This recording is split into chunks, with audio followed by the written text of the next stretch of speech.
জাগির ভাই, ও জাগির ভাই, লাস্ট টাইমে আপনি চুরি করা আরম্ভ করলেন। আগে শুনছি আপনি গুন্ডামি করতেন, এখন দেখতেছি আপনি চুরিও করেন। আপনারা দেখতেছেন হাজার হাজার মানুষ রাজপথে বাইরে আইছে, প্রতিবাদ করতেছে, চোরের বিরুদ্ধে প্রতিবাদ করতেছে। আসামের ইতিহাসে প্রথমবার এরকম ধরনের ঘটনা ঘটছে যে ভোট চোরের বিরুদ্ধে হাজার হাজার মানুষ একত্রিত হয়ে প্রতিবাদ করতেছে। আপনারা দেখেন স্ক্রিনে, বর্তমান সময়ে মহিলারা প্রতিবাদ করা আরম্ভ করছে। মহিলারা অভিযোগ করতেছে, যে সকল প্রার্থী আছিল প্রার্থীরা অভিযোগ করতেছে যে আমরা ভোট দিছিলাম, আর আমরা ভোট দেওয়ার পরে ভোট গণনা কেন্দ্রত আমরা উপস্থিত হওয়ার আগেই দেখি যে বোর্ডের বাকস খুইলা নইয়া জাগির ভাইয়ের একাংশ গুন্ডা বাহিনী নাকি ভোট গোনা আরম্ভ করছিল। এখন প্রশ্ন হলো যে জাগির ভাইয়ের গুন্ডা বাহিনী যদি ভোট গোনে, তাইলে নির্বাচন আয়োগের কি দরকার আছে? নির্বাচন আয়োগের কোনো দরকার নাই। তার সঙ্গে মহিলারা জানাইছে যে আমরা পুলিশ প্রশাসনের সহায় নিছিলাম, কিন্তু পুলিশ প্রশাসনের থেকে আমরা কোনো ধরনের রেসপন্স পাই নাই। আসামের মুখ্যমন্ত্রীকে অনুরোধ জানাই, নির্বাচন পাতার দরকার নাই, জাগির ভাইয়ের গুন্ডা বাহিনীদেরকে দায়িত্ব দিলেই হইল। এখন জাগির ভাইয়ের গুন্ডা বাহিনীরা আমাকে খারাপ পাইব, আমার কমেন্টে অনেক অনেক অশ্লীল ধরনের মন্তব্যগুলো করব, কারণ আমার ভিডিওটা জাগির ভাইয়ের গ্রুপে চলে যাইব।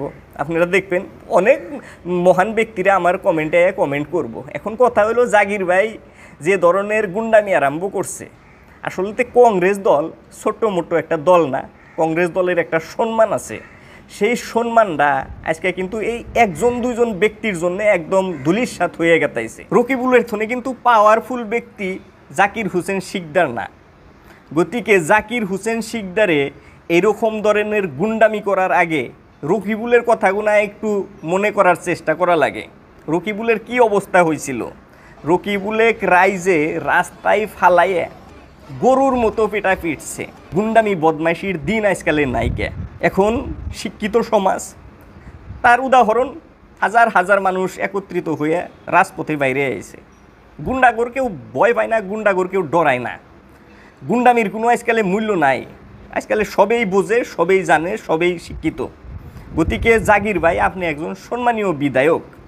একজন সম্মানীয় বিধায়ক, সেই মানুষটার বিরুদ্ধে যখন গুন্ডামি করার অভিযোগ উঠব, যখন চুরি করার অভিযোগ উঠব, এর থেকে দুর্ভাগ্যজনক কথা আর কিছুই হইতে পারে না। আমি দিয়া ভোটবোৰ বাকচৰ পৰা ক'ত গ'ল? বেলট বাকচখিনি লৈ যোৱা মই তাতে দেখা নাই। মই যাই চাওঁ যে বেলট বাকচখিনি খোলা। মই সেইটোৰ প্ৰতিবাদ কৰিলোঁ যে বেলট বাকচখিনি ইয়াত কিয় খোলা আছে, এইখিনি মই মানি লওঁ। তেতিয়া MLA ৰ যিখিনি গুণ্ডা বাহিনী আছে চব তাতে আছে। কৈছে নাই, এইটো আমিয়ে খুলিছোঁ। আমাক সোমাবলৈ নিদিয়া, ভালকৈ চাব নিদিয়া, যিবিলাক ৰিজেক্টেড হ'ল সেইবিলাক তেখেতসকলে একচেপ্ট কৰায় বা বিভিন্ন ধৰণৰ অত্যাচাৰ বুলি ক'ব লাগিব। বিভিন্ন ধৰণৰ অত্যাচাৰ আমাৰ ওপৰত সেইখিনি সময়ত কাউণ্টিং হলত হৈছিলে। কাউণ্টিং 11 তাৰিখে আছিলে। 10 তাৰিখে আমি DC মহোদয়ক অনুৰোধ জনাইছিলোঁ যে আপোনালোকে কাউণ্টিংটো ফ্ৰী এণ্ড ফেয়াৰ কৰক, কাৰণ আমাৰ ওচৰত হাতত অলৰেডি ইনফৰ্মেশ্যন আহিছে যে কাউণ্টিঙত তেখেতসকলে গণ্ডগোল কৰিব। সঁচাকৈ সেইটো হ'ল, কিন্তু DC মহোদয়ক মই অনুৰোধ জনাব বিচাৰিছোঁ যে এই কাউণ্টিং ব্যৱস্থাটো আমি অনুৰোধ জনোৱা ধৰণে ফ্ৰী এণ্ড ফেয়াৰ হোৱা নাই। তাত বহুতখিনি বিসংগতি আছে, কাউণ্টিঙত বিসংগতি আছে।